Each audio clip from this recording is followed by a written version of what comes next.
Assalamualaikum warahmatullahi wabarakatuh. Saya Hasanah Supinati Wahda, NIM 21206100. Di sini saya akan mempresentasikan hasil rancangan usaha saya di dunia pendidikan. Nah, di sini saya mengambil usaha di bidang jasa, yakni antar jemput anak sekolah. Antar jemput anak sekolah ini menggunakan minibus yang saya beri nama yakni Bus Rainbow. Excellent service is our priority.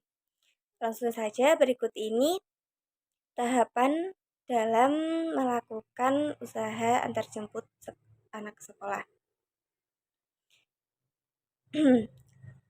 Yang pertama yakni tahapan perencanaan atau persiapan. Nah, jasa antar jemput anak sekolah banyak ditentukan oleh kenyamanan kendaraan yang digunakan dan kepercayaan orang tua pada supir kendaraan tersebut. Yang pertama tentunya yakni menyiapkan kendaraan yakni berupa minibus. Yang kedua yaitu lakukan kalkulasi untuk menentukan berapa sih harga yang harus dibayar dan berapa kali sesi antar jemput. Yang ketiga, lengkapi dengan musik, air minum, dan makanan kecil untuk anak-anak. Lalu yang keempat, beri handphone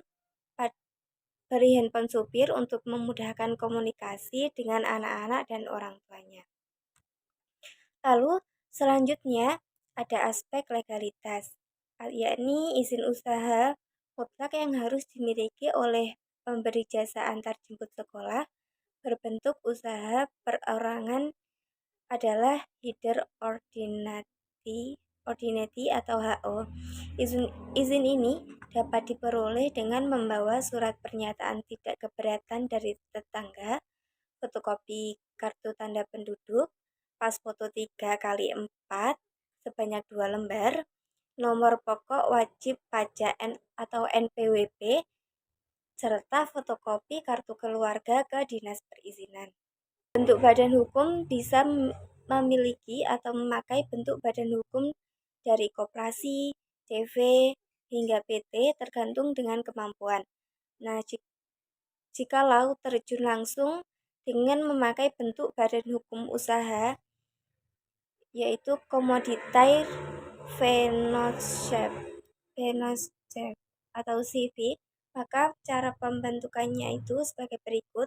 Yang pertama, siapkan calon nama yang akan dipakai sebagai CV seperti saya tadi, yaitu Bus Rainbow. Tempat kedudukan, nama yang bertindak sebagai persero aktif dan persero diam, dan maksud serta tujuan spesifik pendirian PT. Yang kedua, datang ke notaris dengan membawa KTP dan fotokopinya. Lalu yang ketiga, setelah akta notaris tersebut tadi jadi, selanjutnya kita daftarkan CV ke pengadilan negeri setempat dengan membawa surat keterangan domisili perusahaan, SKDP, dan NPWP atas nama CV tersebut. Nah, selanjutnya berikut ini langkah-langkah persiapan dalam melakukan usaha antar jemput anak. Yang pertama yakni tentukan daerah atau rute mana saja yang bisa kita layani. Lalu yang kedua, lakukan pengamatan ke sekolah-sekolah untuk mengetahui keadaan calon konsumen di lapangan. Yang ketiga, bangunlah hubungan yang baik dan erat dengan orang tua siswa yang ada di sekitar kita, sehingga mereka itu memiliki kepercayaan kepada kita, nama baik dan reputasi yang bisa dipercayakan menjadi izin usaha yang amat penting bagi kita. Sehingga jika kita memberitahukan kepada mereka bahwa kita akan membuka suatu usaha antar jemput anak, mereka itu tidak akan ragu lagi untuk menitipkan anaknya pada jasa layanan kita. Lalu yang keempat yakni mobil menjadi alat vital dalam operasionalisasi usaha ini. Keselamatan yang terpenting. Mobil kita tidak harus keluaran terbaru dan mahal, tetapi harus memenuhi standar keamanan dan dalam kondisi yang layak jalan. Selanjutnya, tahap pelaksanaan. Yang pertama, pegang teguh komitmen terhadap para konsumen, yaitu orang tua dan siswa. Yang kedua, miliki nomor kontak ponsel anak, orang tua, murid, dan jika perlu, nomor milik pihak sekolah, sehingga kita bisa melakukan koordinasi tentang jam masuk dan jam pulang siswa sekolah yang bersangkutan. Yang ketiga, junjung tinggi kebiasaan tepat waktu, karena dalam usaha ini penting waktu sangat ditekankan. Orang tua murid tentu tidak akan mempercayakan anaknya berangkat dengan orang yang suka terlambat dan kurang disiplin. Lalu yang terakhir, monitor kondisi fisik mobil dan surat-surat resminya sehingga kita tidak akan kerepotan nantinya hanya karena terlewat masa perpanjangan dan sebagainya. Pembahasan selanjutnya yakni mengenai anggaran dana. Yang pertama yakni investasi untuk peralatan dan non-peralatan. Kita membutuhkan unit kendaraan yaitu Daihatsu Luxio. Harga satuannya 120 juta. Untuk karena kita butuh 2, maka kita totalnya 240 juta. Lalu yang kedua, kita butuh HP untuk supir. Harga satuannya yakni 500.000. Karena kita butuh untuk 2 supir, maka totalnya 1 juta. Yang ketiga yakni penyusutan kendaraan dihitung untuk 5 tahun. 1 kendaraan yakni 90 juta, untuk 2 kendaraan maka totalnya 180 juta. Jadi total keseluruhan yakni 421 juta. Selanjutnya yakni pembelian bahan-bahan per bulan. Ada makanan ringan dan minuman anak untuk 1 bulan yakni 1.500.000. Selanjutnya bahan bacaan 1 bulan kita anggarkan 100.000. Lalu bensin dan parkir 1 bulan kita butuh 1.800.000. Jadi totalnya ada 3.400.000. Berikutnya yakni biaya usaha per bulan untuk servis dan perawatan kendaraan dalam 1 bulan yakni 1 juta. Gaji 2 sopir dalam 1 bulan yakni 2.400.000. Jadi totalnya 3.400.000 rupiah. Jadi berikut ini total keseluruhan anggaran dana untuk usaha ini yakni 427.800.000 rupiah. Pendapatan jasa per bulan dari 2 unit mobil, rata-rata mobil untuk 10 orang dari 1 anak kita itu kan memperoleh 750.000 per bulan. Maka jika masing-masing mobil berisi 10 anak, pendapatan yang kita peroleh dalam 1 bulan adalah 750.000 dikali 20 anak. Nah, perkiraan pendapatan per bulan adalah 15 juta. Proyeksi laba rugi untuk 1 tahun, pendapatan 180 juta, pendapatan jasa 20 orang, per bulan 15 juta, per tahun 180 juta. Biaya bahan 40.800.000, makanan ringan dan minuman per bulan 1.500.000, sedangkan per tahun 18 juta. Bahan bacaan per bulan 100.000, untuk 1 tahun 1.200.000.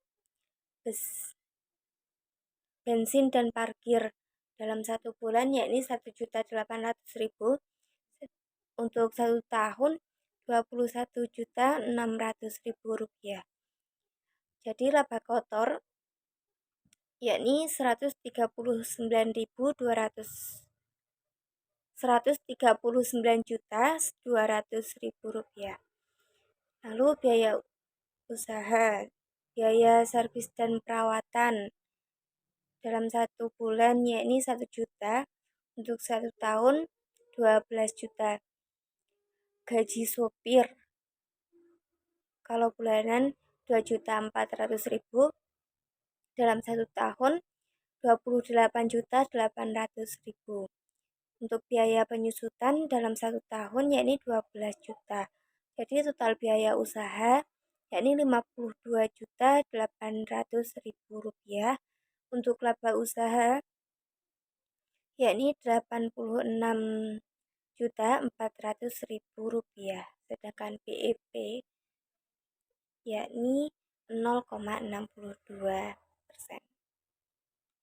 Nah, selanjutnya untuk melakukan promosi yang saya lakukan yakni yang pertama menetapkan target marketing yang sesuai dengan mencari sekolah yang membutuhkan jasa angkutan ini. Nah, beberapa sekolah telah memiliki bus sekolahnya sendiri kan, dan yang lain menyerahkan urusan antar jemput kepada pihak orang tua. Lalu yang kedua, yakni melakukan promosi dengan berbagai metode.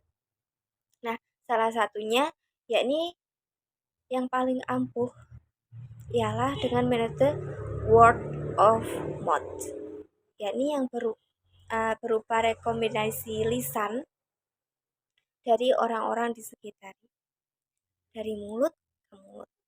Lalu yang ketiga yakni melalui cetak flyer, selebaran atau poster yang menarik untuk ditempel dan dibagikan di sekolah-sekolah atau pemukiman yang penuh dengan anak kecil. Selanjutnya yakni analisis SWOT. Yang pertama, strength, kekuatan atau kelebihan. Kelebihan dari usaha ini yakni yang pertama, menyediakan makanan ringan dan minuman untuk anak-anak. Yang kedua, menyediakan bahan bacaan. Lalu kita juga memberikan servis tambahan seperti dapat mewakili orang tua siswa untuk membayar SPP anak atau memberikan surat izin sakit dan sebagainya. Lalu supir bis menggunakan seragam dan memiliki tata krama yang baik dan cukup berpendidikan. Lalu yang terakhir, memiliki HP yang sewaktu-waktu dapat dihubungi oleh orang tua siswa. Analisis yang kedua yakni weakness atau kelemahan. Nah, kelemahan dalam bisnis ini yakni menentukan track yang harus benar-benar diperhatikan agar terhindar dari macet dan sampai di sekolah dengan tepat waktu. Selain itu, harus ditegaskan kepada orang tua murid supaya murid itu sudah siap saat bis datang agar tidak terlalu lama berhenti.